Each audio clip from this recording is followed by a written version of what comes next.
Number 56. The swimmer shown in figure 7.43 exerts an average horizontal backward force of 80 newtons with his arm during each 1.8 meter long stroke.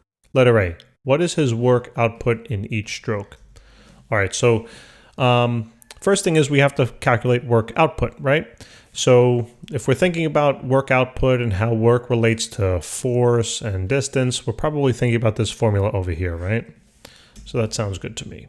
So the work is equal to the force applied over a certain distance multiplied by the cosine of the angle between that force vector and the distance covered.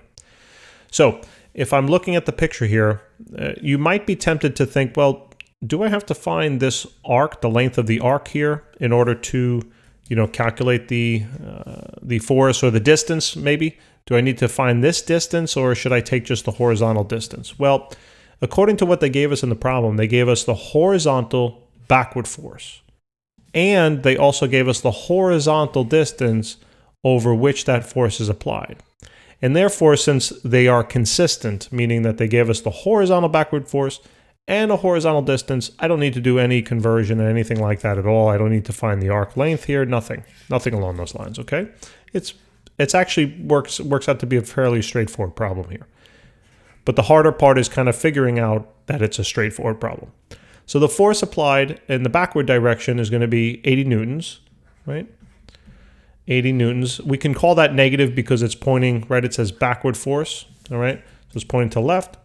And then also the distance that the arm is covering is also backward, right? So it's pointing in the same direction. So therefore I can also label that negative 1.8, all right? 1.8 meters. And then the cosine between those two vectors I just showed was 0 degrees. All right, so obviously the work here should be positive. So we get 80 times 1.8, and that's basically that. So this works out to be exactly 144 joules, right? Because we solved for work. So that takes care of letter A. Let's take a look at letter B. Calculate the power output of his arms if he does 120 strokes per minute. All right, so for letter B, we need to find the power output, all right? So why don't we're talking about work and time. So let's highlight this formula over here on the right-hand side. So it says that the power is equal to the work output, we could say here, divided by the time it took, all right?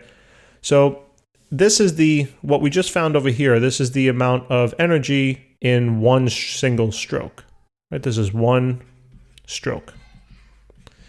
But in my problem now, I want to find the power output of his arms if he does 120 strokes per minute. So basically what I need to do now is I need to take the work of a single stroke and multiply that by 120 strokes. And then divide that value by the time it took to do these 120 strokes. And you'll say, well, that was a minute. And I'll say, yes, you are correct. But remember, the value that we have to put down here has to be in terms of seconds. So you just multiply that by 60. All right. So simply this thing works out to be now 144. Let me write that a little bigger. 144 times 120 all over 60. So the power output here will be, just plug it into the calculator, and it's 288. All right, so 288 watts of power he put out. Guys, thanks so much for tuning in. Please remember to subscribe. I look forward to helping you in the next question. Take care.